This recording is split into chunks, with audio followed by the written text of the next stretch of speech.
Hi students, welcome to our channel.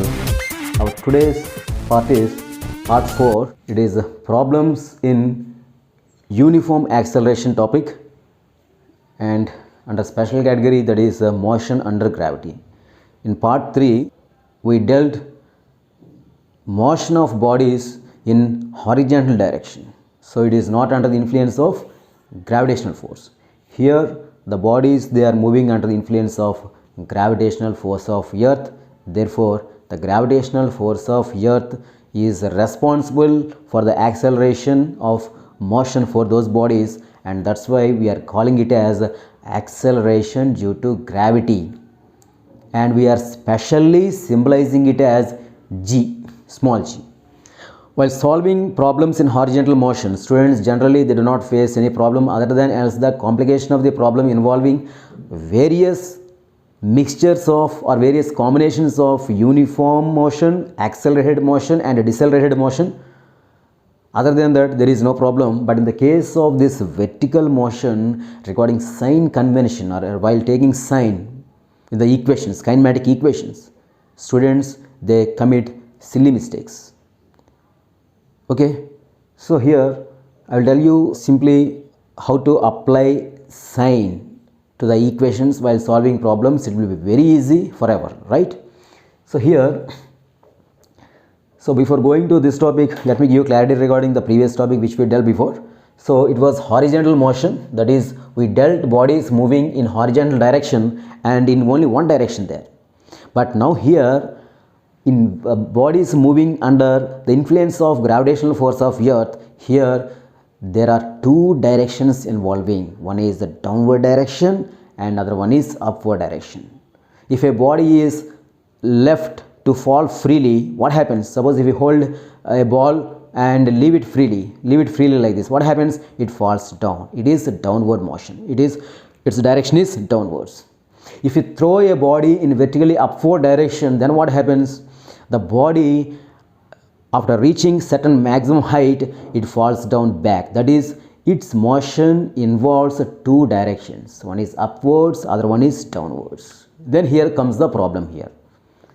Okay, so a problem regarding sign. So for which quantities they have to put plus, which quantities they have to put minus.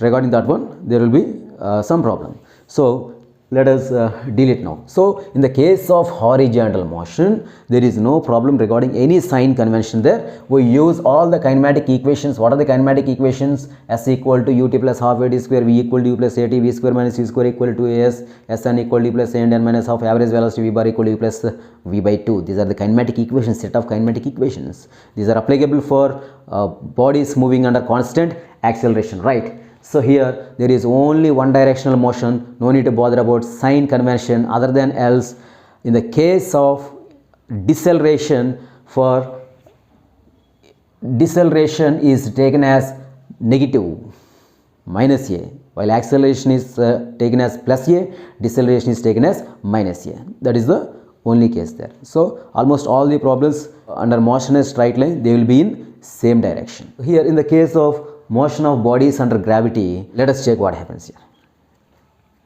See, so let us divide this motion into two categories. One is freely falling bodies and second one is vertically up projected bodies.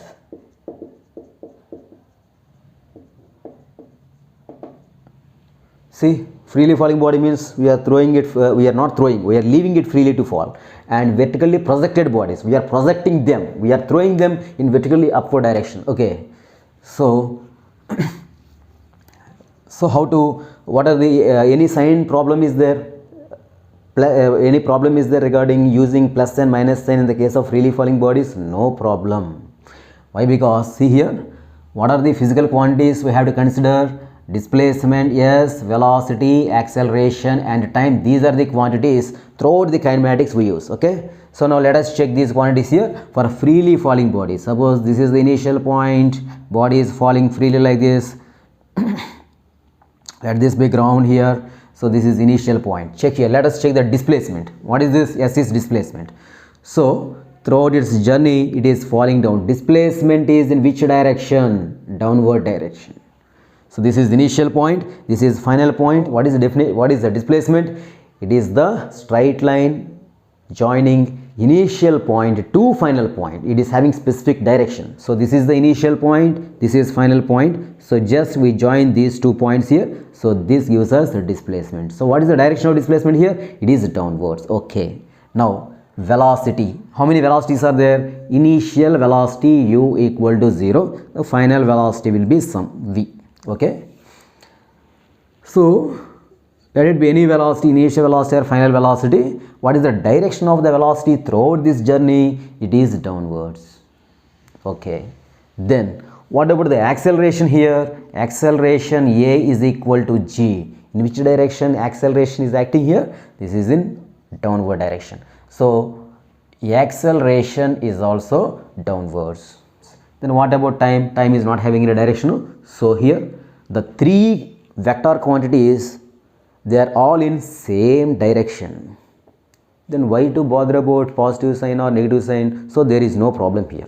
If all are in one direction, so no problem. So all the physical quantities are in downward direction. No physical quantity is in upward direction here. So if one direction is taken positive, opposite direction has to be taken as negative. If in this direction positive x-axis is there, in this direction negative x-axis will be there. If in this direction, if you take positive y-axis, in opposite direction you can take negative y-axis, like that. You can take x-axis like this also. No need to take always x-axis in rightward direction. It is our choice. It is our choice. If positive x-axis in this direction, negative x-axis will be in this direction. Okay.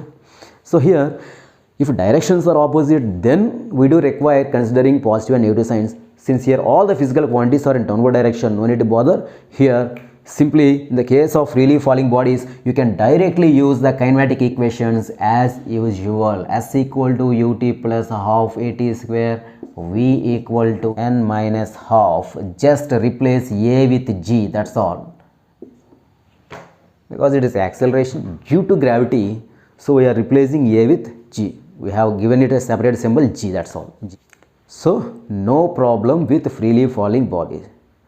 So how we did problems for horizontal motion? You can simply do the problems in the same way. So no problem about sign here. So here the problem, actually the sign problem, that is to consider positive sign or negative sign, it comes in the case of vertically up projected bodies. But now it will become very easy. Let us proceed. Let us consider a body which is projected vertically upwards like this. This is ground. So this is origin point. Let us suppose this is origin point here. This is position A. Now what happens? This ball goes from O to A like this and comes back along the same straight line. So for sake of convenience, let me draw that straight line here. So same straight line. So what is this point here? This point is A only. And what is this point here? This point is O only. Why? Because the body is projected vertically upwards, goes about this straight line and comes down like this. So students generally they used to draw like this. So never draw like that. So we are calculating time for this part of journey, going for this straight line, a body moving along this straight line and coming back along this straight line. Then what about the time for this part of journey here? For this part of journey? So it is not there. So never draw diagrams like that, which leads to misconceptions. Now let us consider these quantities. One is the displacement, another one is the velocity, another one is acceleration due to gravity, A equal to g. Let us first consider displacement. So this is initial point of projection. Suppose if we consider a point P here, that is we are considering this part of journey such that P is final point. In this case, what is displacement? Displacement is upwards or downwards. What is the definition of displacement? It is the straight line drawn from initial point to final point. What is initial point? O. What is final point? P. So what is straight line drawn from initial point to final point means this is the vector. So this is displacement vector. So it is upwards. Okay. Now the particle reaches point A. Let us suppose at this position. If we consider this position, what about displacement? It is also in upward direction only. Now when the particle is coming from this position A in downward direction, return journey like this in this line, in that case what is displacement? It's positive or displacement is upwards or downwards? Displacement is downwards. This is the answer many students usually give. They think that, they confuse that if the particle is moving in upward direction means displacement is positive, and if the particle is moving in downward direction, that is in its return journey, they think that displacement is negative. No, displacement is not negative. Displacement does not depend upon the path followed by the particle. It depends only on initial position and final position. Students are missing, most of the students, they are missing this point. So here, during its upward motion, displacement is always positive. During its downward motion, let us consider the particle at this point P in its downward motion. Now what is displacement? Same, from the definition of displacement, this is initial point, this is final point. Just join initial point to final point. In which direction? From initial point towards final point. Arrow head will be in this direction. Yes. So even if the particle is moving in downward direction, displacement arrow is upwards only, that is, it is positive. See, if it is coming further down like this, at this position, this is the displacement arrow. When it reaches this position, this is the displacement arrow. When it reaches this position, then displacement becomes 0. So always throughout its journey in upward motion or downward motion, the displacement arrow is always upwards only. Okay, so displacement is always upwards in this case. Suppose, let us consider one more case where a particle starts its journey at this position. This is position A. Okay, at some height h from the ground level. This is point O. So suppose if it is thrown vertically upwards from certain height, what happens? It goes up like this and it comes down on this same line. I am drawing the line here. In this case, what is the displacement?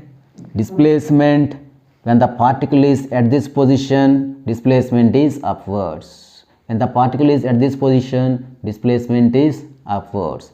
When the particle in return journey, when the particle is at this position, so this is the initial level, no? So the displacement is upwards. So from initial point to this height we have to draw, from initial point to this height we have to draw this displacement. So when the particle crosses this line and comes to this point, then what is the displacement? See, this is initial point and this point is actually here. This separated line, actually this lies on this same line here. So now displacement is like this. If this point reaches this position, then displacement is, this is the displacement. If the particle reaches the ground, then what is displacement? In that case, this is the displacement. So depends upon the situation. You have to choose the direction of the physical quantity. So okay. So in this case, a body projected from the ground, it goes up and comes down. In this case, displacement is always positive. But if a body which is projected from a tower of some height h, in this case, displacement is, there is possibility displacement is upwards for some part of journey, and for remaining part of journey, displacement is downwards. Got it? So next, what about this velocity? See, initial, for a body projected vertically upwards, whether it is from top of a tower or from the ground, initial velocity u is always upwards. Then what about velocity v? Suppose at this position, during its upward motion, velocity v is always in upward direction only. But when it is coming down, in that case, what is the direction of velocity? Direction of velocity is downwards. In its upward motion, direction of velocity is upwards. So for velocity, there are two possibilities like this. But acceleration due to gravity, A equal to g. Whether the body is in upward motion, then g is downwards. Even if the body is in downward motion, then also g is in downward direction only, because S gravitational force pulls the body in downward direction only. So this is the case. So for v, up and down is possibility is there. For u, only upward direction is there. And for displacement, upwards as well as downwards, both possibilities are there. So depending on the problem, check out the physical quantities. So if they are give them directions. Check out the physical quantities and give them directions. If they are in upward direction, it is positive. If they are in downward direction, it is negative. Let us check that one in our example. Okay guys, let us check this question. So question number 1 is, a body is dropped from a large height h in t0 seconds. Find the time taken to cover last meter of fall in terms of t0. See here. So let us check the key quantities in the problem. A body is dropped from large height. This is one key term here. H, another one in time t0 seconds, and find the time taken to cover the last meters in terms of t0. Okay, we should get the answer in terms of t0. He is mentioning us. Actually, when we see the question, it seems to be h and t0 are given quantities. Okay, but actually, due to this last sentence, it is clear that h is not a given quantity. It is just like an assumed quantity only. Okay, so now what is given quantity here? Time t0 is given quantity. And one more thing you have to observe is large height. So actually this large seems to be not that much important or prominent term, but actually this is the key term in this problem. That is the problem with physics. Understanding the question is important actually. See here, this large height plays a vital role in solving this problem. So it is very clear that we have to find a time in last meter of its fall. So here this last 1 meter is very small compared to this large height from which the body is falling. That is the thing you have to understand, otherwise you will not get the solution for this problem. So it is very clear that the body is falling from very large height, and you have to find the time taken for last 1 meter of journey. So for this total journey, what is time taken? Time is t0. T0 is the total time taken. Okay, let us start doing this one. So solution. So previously, as I told you, let us do the problem systematically. What are given quantities here? Given quantity is only t0. So we should get answer in terms of only given quantities. So here given quantity is only t0. Then what we have to find here? We have to find time. We have to find some time t equal to how much. Okay, so it is very clear.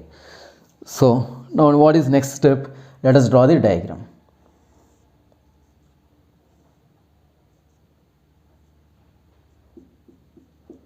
So the body is falling from this point, origin point, let us suppose here. So it is at a height h from the ground, and the time taken for this one is t0 seconds. So for this total journey, what is displacement here? H. What is total time taken for this journey? t0. So here h is not given quantity, keep that point in mind, only t0 is given quantity, right? So then where is last 1 meter? So let us consider this one. Let us take this one as point A, this is point B, and this last one, this is 1 meter. And let the time for this one is t seconds. You have to find this one. T equal to how much? T equal to how much? So now clear? So it is falling from very large height h. Time taken for total journey is t0. This is the last 1 meter. You have to find the time taken in the last 1 meter. Now how to do this problem? So actually our part, now we have to consider A to B part of journey. So we have to find time t for A to B part of journey. But here what is the equation we can use? See, A to B part of journey. So what are the dominating terms here? Displacement as well as time. So what is the equation we have to use here? S equal to ut plus half at square. Okay, so let us apply this one for A to B part of journey. So what is S here? 1 meter. 1. What is U? U is initial velocity. That is velocity at initial point. What is initial point? A. Do you know velocity at A here? So what is U? We don't know. You don't know this one. This one is plus half g t square. So what is total time? T0. Okay, but you don't know velocity at this position A. So this does not helps us. So we have to make another equation. We have to find velocity at A, and we have some restrictions. We have to find answer in terms of t naught. What shall we do? So can we find velocity at this position A here? Velocity in terms of h or velocity in terms of time t naught? Just don't think about that one. Let us not complicate the problem. Let us make it simple. As I told you before, in a journey, suppose if a particle moves from A to B, okay, its initial velocity u equal to 0, final velocity is v. Then in this case, for this total displacement s, you can simply use s equal to half a t square, because ut is equal to 0. So if the particle can be having acceleration in this direction, if the particle is having deceleration in this direction, what happens? Then in this case here velocity will be 0 and u is not equal to 0. See, let it be any case, acceleration or deceleration. At one end, if velocity is 0, we can simply use s equal to half a t square, so that our problem becomes easy. So anywhere when you find problems in motion in a straight line or kinematics, make use of the zero velocity point. So now let us make use of the zero velocity point here. So let me consider this point, this part of journey, and O to B part of journey and O to A part of journey. If you consider these two parts of journey, we can get two equations very easily. So let us consider this one. This is O to A part of journey. Let us choose. So what is the equation here? S equal to ut plus half a t square. This is the equations. It simplifies into S equal to half a t square, because O to A at one end point velocity is 0. So simply you can use S equal to half a t square. What is S here? H minus 1. This is equal to half. What is A? G. What is time for this part of journey? This total time is t naught. Okay, this total time is t naught. Let us consider this one as some t dash. So this displacement is h minus 1. Time taken for this one is t dash. So this is t dash square. Here let us take this one. T dash square is equal to how much? 2 into h minus 1 by g. This implies t dash is equal to square root of 2 into h minus 1 by g. This is equation 1. Okay. So now next one. We have considered O to A part of journey. Let us consider O to B part of journey now. O to B part of journey. So what is the equation we have to apply? Since we are using at one end, see here at this end what is velocity? 0 velocity. Okay. So we can use S equal to half a t square. What is S here? For O to B, initial point, this is final point, total displacement is h. This is equal to half a is g. What is total time? T naught. So this is t naught square. So this implies t naught equal to how much? 2h by g root of. This is the equation 2. And we are having what is the equation 1? T dash equal to how much? Root of 2 into h minus 1 by g. This is the equation 1. Okay. So now what do you want actually? So we got 2 times here. What is this t naught? T naught is time for this total part of journey. What is this t dash? T dash is time taken for this part of journey, and we want time for this part of journey. How do you get time for this part of journey? Therefore time t equal to t naught minus t dash. This is equal to how much? What is t naught? Root of 2h by g minus root of 2 into h minus 1 by g.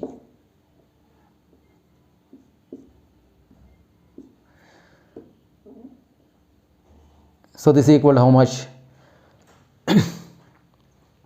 Let us take 2 by g constant, root of 2 by g constant. This is the 2 by g. Then what you will get? Root h minus root of h minus 1. So now this implies, let us take this root h also common. Then what happens? We can write like this, no? Root of 2h by g. So here this is 1 and this is 1 minus 1 by h. Why sir? Why we are writing these things here? How can we know? You are simply writing these things. How can we know? I told you previously, the key term in that problem is h is very large. We are going to use that one. If h is very large means what? If h is very large, this 1 meter is very small. So it seems that binomial theorem plays a vital role here.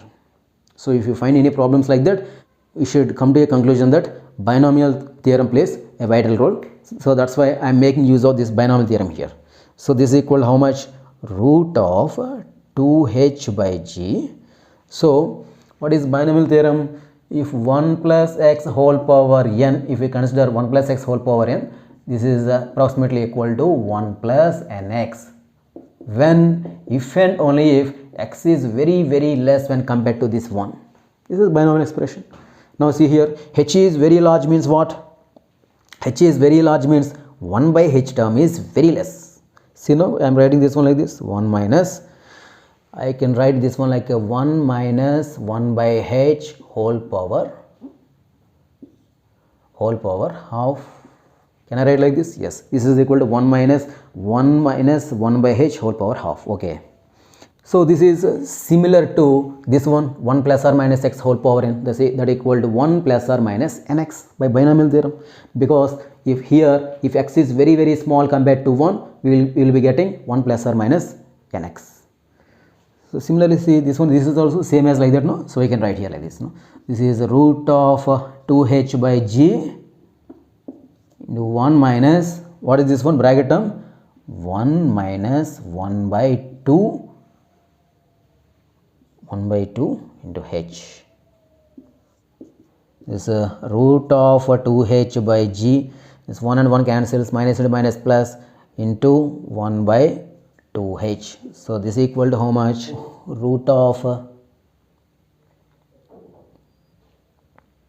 2h by g into root of 1 by 2gh. So this implies t equal to 1 by root of 2g into what is h?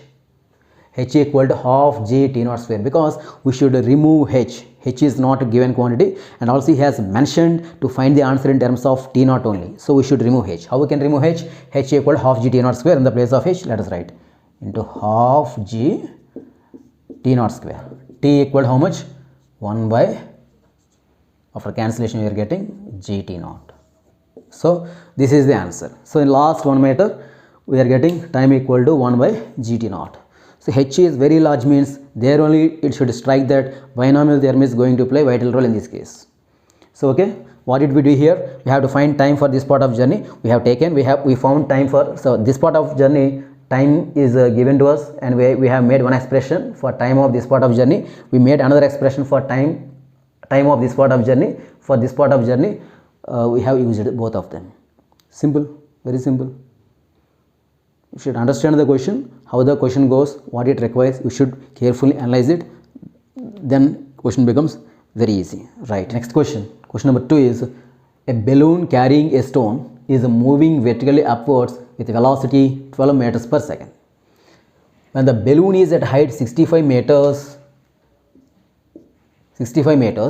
the stone is dropped. After how much time and with what velocity will it strike the ground? This is the question. So first let us analyze the question here. A balloon is going up. It is going up with constant velocity, some 12 meters per second. When the balloon reaches certain height from the ground, a stone is dropped from the balloon. A person drops some stone. Now we have to find in how much time it strikes the ground and with what velocity does it strikes the ground. And see what we can use, what type of motion the stone is having, accelerated motion only. In how many directions? See previous problem which a stone was just dropped down, that in that case the direction of journey is only in one direction, that is downwards. It is a freely falling body. But now here this stone, it is having two directions, one is upward direction, other one is downward direction here. So nothing happens, everything will be same, fine. We can use the same equations, s equal to ut plus half a t square, v equal to u plus at, v square minus u square equal to s. All these basic equations, whether it is a horizontal motion or it is a vertical motion. Even in the case of vertical motion, even if it is a freely falling body, and for bodies which are projected vertically upwards also, we can use the same equations. Let the problem be any type, we have to use those same equations only. So here in this case, since there are two directions, we have to take care regarding the sign convention. So I told you, it's very simple. Just consider what physical quantities are in what direction. What physical quantities are in upward direction, what physical quantities are in downward direction. It's by convention we are taking upward direction as positive, and therefore downward direction will become negative. See here, let us analyze the problem first. So a balloon is moving up. Suppose it is at this position A. When the balloon is at a position A, it is at a height of 65 meters. So let us take this one as origin point O. So it is moving from this earth here, from the surface. It reaches point A at height 65 meters. Now here the balloon is dropped. But here when the balloon is dropped, in which direction the balloon is moving? In upward direction. What type of motion? Uniform motion or accelerated motion? Uniform motion. With what velocity? Some 12 meters per second square. So as the balloon is moving up, the person who is holding this stone, he is moving upwards or downwards? Upwards. With what velocity? 12 meters per second. His hand is moving in which direction? Upwards. With what velocity? 12 meters per second. What is there in his hand? Stone is there. How it is moving? Before the stone is dropped, it is also moving in upward direction. With what velocity? 12 meters per second only. So initially when the stone is dropped, what type of motion the stone is having? Upward motion. So at this position the stone is having upward motion. By the time it is dropped, it is having upward motion. That is, it is having velocity in which direction? Upward direction. So here, so what happens? Here the stone is having velocity u equal to 12 meters per second in upward direction. So what happens? This ball goes up like this. Let this point be B. So here, let the velocity of the ball becomes, the stone becomes 0 at position B. Now what happens? It falls down like this.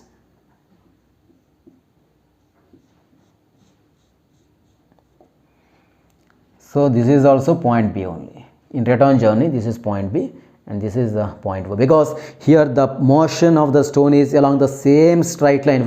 For the sake of convenience, we are drawing this line here. Okay, so now this dotted lines is the part of journey. So from A to B and B to O, the ball is moving like this. So given initial velocity u equal to 12 meters per second and height h is equal to 65 meters. Okay, what we have to find? To find time of journey. So from A to B and B to O, total time t equal to how much, and let it touches the ground with velocity. So we have to find that one also, v equal to how much. Okay, now what are the quantities we have to use here? So we are going to find the time now. So let us make use of this equation. Since we know this height is given to us, can we make use of this equation? S equal to ut plus half at square. We are using this basic equation. Now let us check which quantity is in which direction. What about displacement here? Displacement, initial velocity and acceleration. A. Displacement, it is in upward direction or downward direction? See, this is initial point A and final point is O, this is the final point. So what is the definition of displacement? It says us draw a line from initial point to final point, that's all. So here displacement is downwards, so it is downwards. What about initial velocity? Initial velocity u equal to 12 meters per second, it is upwards, so put an upward arrow here. What about A, acceleration, A equal to g? What about this one? This is always downwards. Okay, now so now only u is in upward direction, displacement and A equal to g, both of them are in downward direction. So now this is the plus, give this one minus, give this one minus, that's all, enough. So sign problem is solved.